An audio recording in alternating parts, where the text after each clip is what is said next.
পুলিশের ইউনিফর্মে তোমায় খুব ভালো লাগছে সূর্য।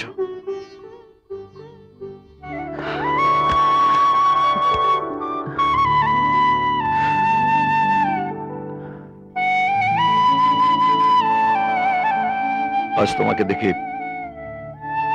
সত্যি খুব গর্ব হচ্ছে। ভেবেছিলাম ট্রেন থেকে নেমে তোমাকে প্রণাম করব, আর সবাই ভিড় করে দেখবে, সেই করলাম। কিন্তু সবার চোখের আড়ালে এমন কি হয়েছিল দাদা, যার জন্য তোমাকে পুলিশের পোশাক ছেড়ে এই ক্রিমিনালের পোশাক পরতে হলো? পুলিশের ইউনিফর্ম আমি ছাড়িনি সূর্য, আমার থেকে কেড়ে নেওয়া হয়েছে অনেক অপমান, অনেক যন্ত্রণা দিয়ে। আমি কিছু করতে পারিনি। জাজের রায়ে সেদিন আমি তোমার দিদির খুনের আসামি। তোমাকে ট্রেনে তুলে দিয়ে আমি সন্ধ্যা বর্ষা ফিরে আসছিলাম, হঠাৎ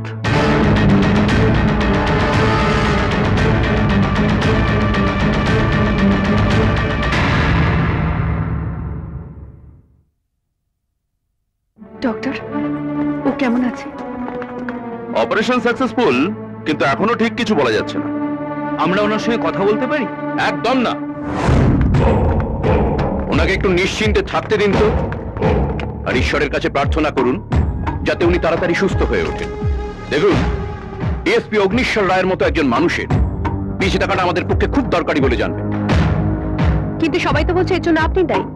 ডিএসপি অগ্নিশ্বর রায় যাতে আপনার ভাইয়ের বিরুদ্ধে চার্জশিট জমা না দেন, তার জন্য নাকি আপনি তাকে সরিয়ে দিতে চেয়েছিলেন? দেখুন, আমি সৎভাবে রাজনীতি করি। মানুষের স্বপ্ন, মানুষের আশাকে কেড়ে নেওয়া, তাকে মেরে ফেলা তো আমার কাজ নয়। আর ডিএসপি অগ্নিশ্বর রায়ের মতো একজন মানুষকে আমি সবসময় সেলাম করি বলে জানবেন। এক্সকিউজ মি, আমি একবার ডিএসপির সঙ্গে দেখা করতে চাই। জাস্ট একটু শুভেচ্ছা জানিয়ে চলে আসবো। শিওর। নমস্কার। চিন্তা করবেন, আমি আছি।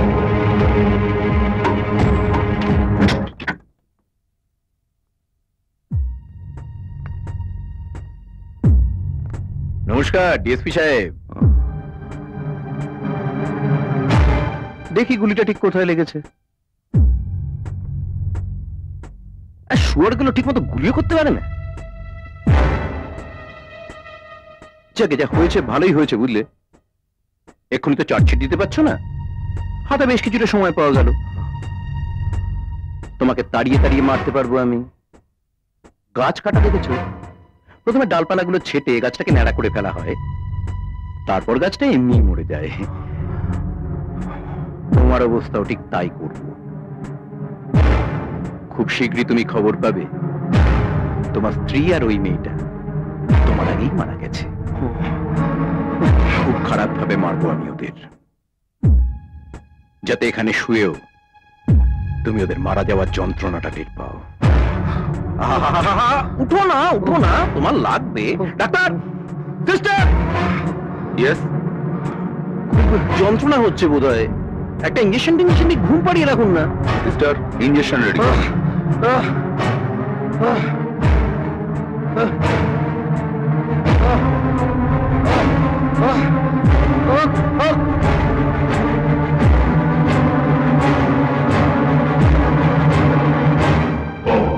ভালো থাকবেন ভাই।